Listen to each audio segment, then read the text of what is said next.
Good afternoon everyone. So katapos na natin magpakain ng ating mga alaga. Then as of now, mga regalan na tumunsod, then pinakawalan na natin para ma-adapt na nila yung paligid. At the same time, natulad sila sa gantong mga manok na to na 2 months. Hinayaan na natin makawala-wala dito. So isa nakagkasakit yan, pero naagapan natin. So always monitoring lang sa pag-aalaga ng mga manok. Okay.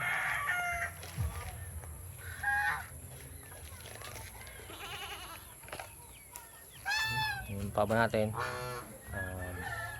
let's see kung anong gagawin natin sa 3 pabo na yan, kasi hindi sila pwedeng makasama dun sa breeder natin, yung barako natin na pabo.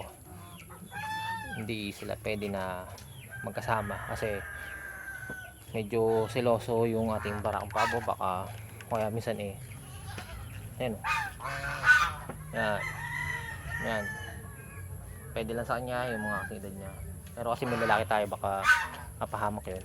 So iwala natin sila ng hati natin tong area.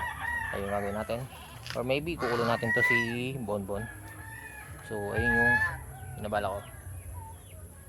May Rhode Island Red na nakawala doon. So ayun lang. So ayun lang po. Don't forget to like and follow my Facebook page. Maraming salamat po.